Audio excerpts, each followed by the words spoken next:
Hi, Marimar. Pwede ba ako makisalo sa'yo? Sige.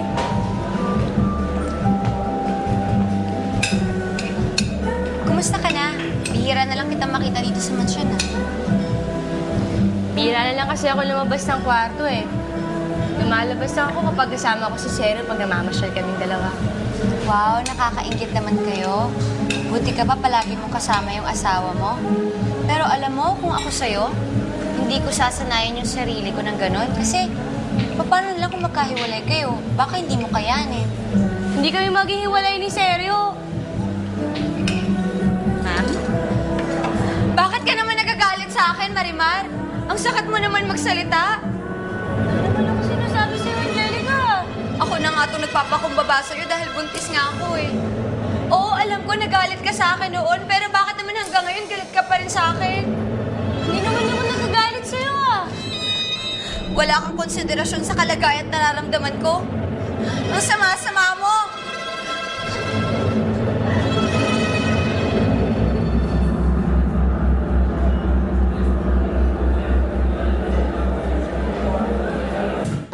Sandali nga, Angelica. Mag-usap nga tayong dalawa. Alam mo kasalanan ko sa'yo. Ano yun? Bakit pinapalabas mo na inaaway kita at umiiyak ka pa? Ayun ba? Gusto ko kasing palabasin sa lahat ng tao dito na ikaw ang kontrabida dito sa bahay. Bakit anong pinaplano mo sa akin? Sinabi ko naman sa'yo, di ba? Hindi ka maaaring tumira dito sa bahay na to. Sa bahay ko. At itaga mo to sa bato. Hindi matatapos ang linggong to. Mapapalayas ka na. Sinusigurado ko sa Angelica na hindi ka magtatagumpay. Yan ang akala mo. Naranasan mo na bang mahulog sa hagdan? Angelica, ano binabalak mo sa akin? Huwag kang mag-alala, Marimar. Hindi kita sasaktan. In fact, ikaw pa nga magkakaroon ng kasalanan sa akin. Ano ibig mo sabihin? Marimar, bitawan mo ako! Angelica! Maawa ka sa akin! Nagpapahirap! Tulungan niyo ako! Marimar, wag!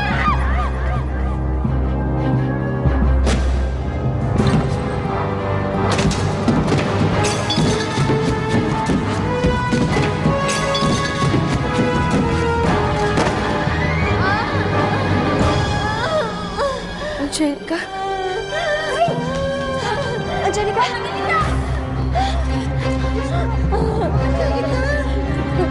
Magtawag kayo ng ambulansya. Kailangan madala siya sa ospital eh. Senyora? Angelica, ano nangyari? Si Marimar, tinulak niya ako. Tinulak ako ni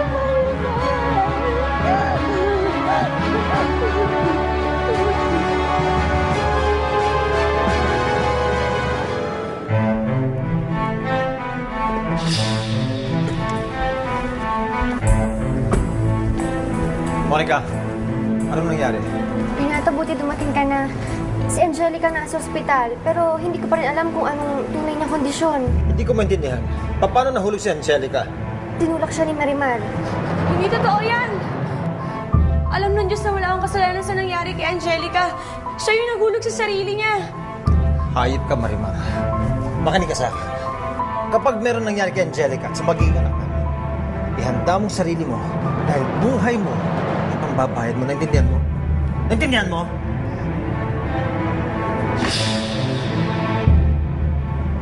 Sumama ka. Halika na.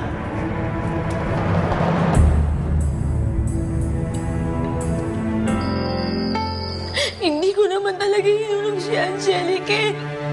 Bakit ba ayaw nila akong paniwalaan? Ako, Marimar. Naniniwala ako sa'yo. Sinadya ni Angelica yung pagkakahulog niya doon sa hagdanan para lumabas na ako yung masama.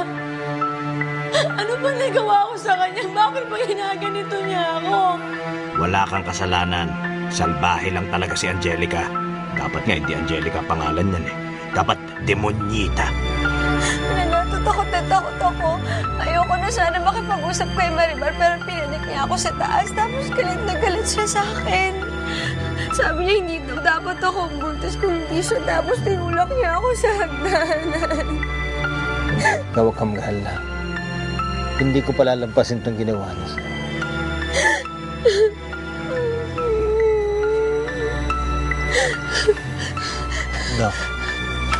Kumusta ang asawa ko?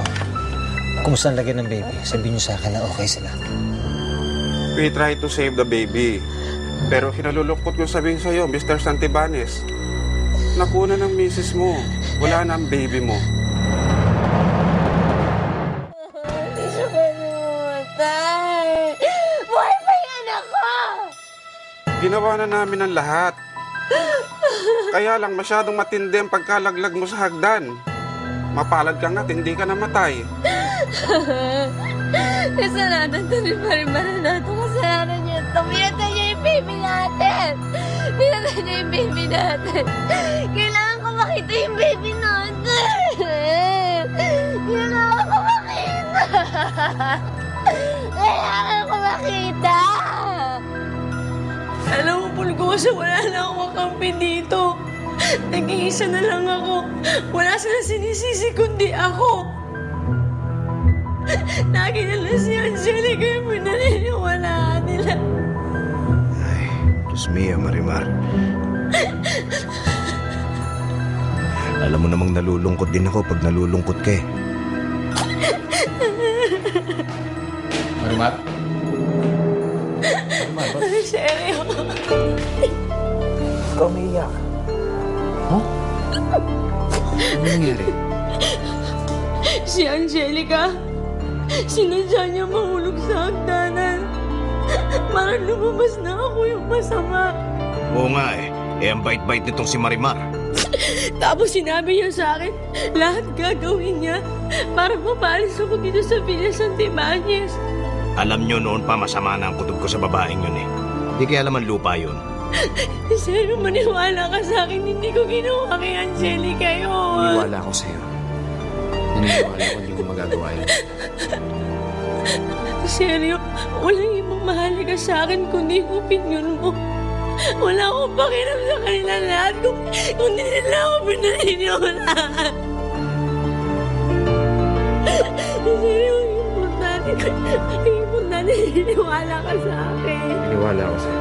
Hindi ko alam kung anong gagawin ng tatay mo kasi alam ko galit na siya sa akin. Buhay pa siya! Kailangan ko yung makita niyo lahat to.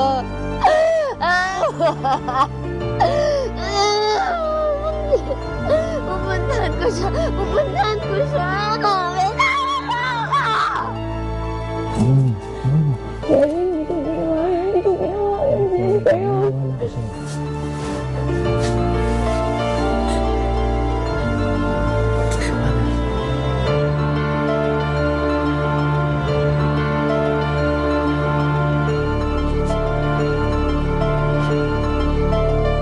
Ano ba talaga nangyari? Eh, balita ko, kasalanan daw ni Marimar yun. Nako, totoo ka. Kasalanan niya ni Marimar. Aba, narinig na lang namin, sumisigaw si Ma'am Angelica. Tapos, pagpunta namin doon sa may hagdanan, nandun na siya. Nasa paanan na siya ng hagdanan. Itinulak siya ni Marimar. Hoy, hindi nga tayo nakasisiguro dyan eh. Hindi tayo sure. Nakita ba natin? Hindi, di ba? Hay! Hindi na natin kailangan makita, di ba? At narinig naman namin na sumisigaw si Ma'am Angelica na nagmamakaawa nga kay Marimar. Ayun, may hingi ng tulong o biglang itinulak ni Marimar na hulog niya sa hagdanan. Hindi naman ka sure eh. Anong hindi sure? Ba't naman gagawin ni Ma'am Marimar yun? Eh baka nag-away na naman sila. Hindi ba't minsan sila nagsagulitan? Hindi nga eh. Kasi ilatanggi naman ni Ma'am Marimar yung mga ibinibintang ni Ma'am Angelica. Oh, siyempre itatanggi niya. Bakit? Meron na bang may kasalanan na umamin sa ginawa niya, ha? Ha? Aba, siyempre, malinaw pa sa sikat ng araw na yan si Marimar ang naghulog kay Ma'am Angelica ko, no? Ano yon? Ayaw mo mahulog si Ma'am Angelica mag-isa? Ano yun? Nagpatihulog siya mag-isa niya? 100,000 yan ha. Tulad ng usapan natin. Kung hindi ko lang talaga kailangan ng pera, hindi ako papayag makipagsabuatan sa'yo. Hoy, tumahimik ka ha. Umalis ka na lang dito. Pumunta ka na sa kasino maglamierda ka. Ang dami mong arte. Mukha ka namang pera. Gila mo ako. Alis!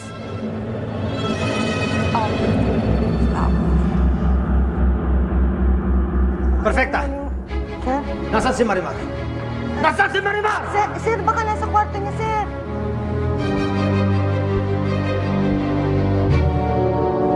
Marimar! Marimar! Marimar, bumaba ka dito! Senyor?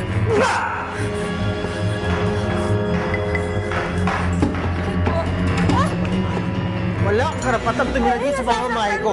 Isa ka mamamatay tao. Malis ka dito! Hindi po ako mamamatay tao. Wala po akong ginagawang masama. Wala kang ginawang masama. Ano ginawa mo kay Angelica? Ang tagal tayong mangarap na magkaroon ng anak. Itinulak mo siya sa hagdanan. Kamatay ka na! Malis ka dito! Lumayas ka! Umalis ka sa pamamahay ko! Bumalik ka sa kapasuran ng ako! Seryo!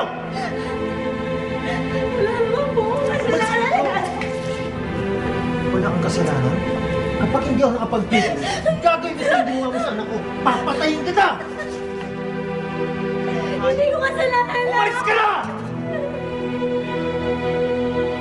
Umalis ka ba? Seryo?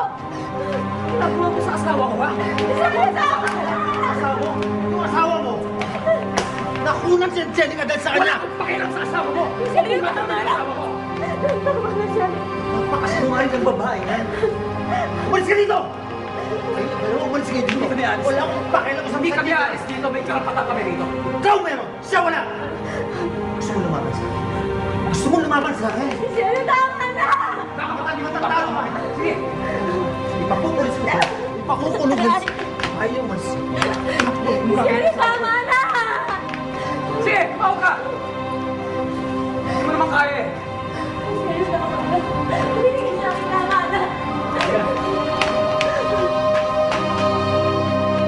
Huwag na kayong bumalik dito! Mahayo!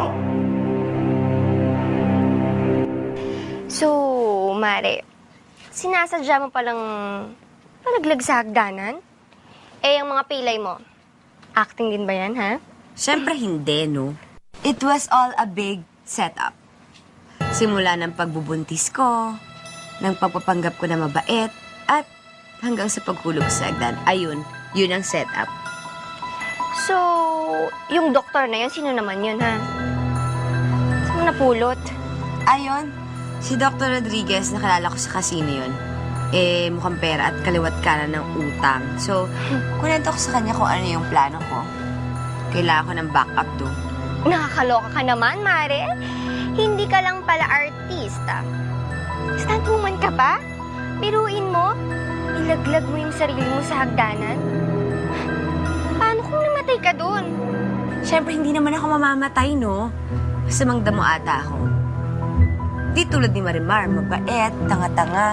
Yun, kukunin agad yun ni Lord. Kaya lagot siya kay Renato, wala na siyang kawalan. Lagot siya. Ewan ko na lang ha. Ito na.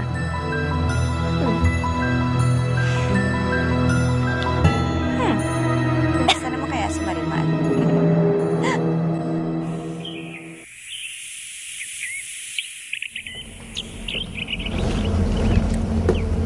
Seryo? Ma'am, si Arturo po to. Umalis lang po si Bossing. May kikitain. Ito, nagdala ko ng makakain mo.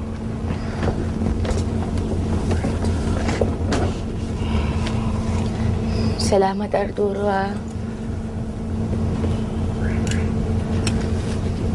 Ma'am,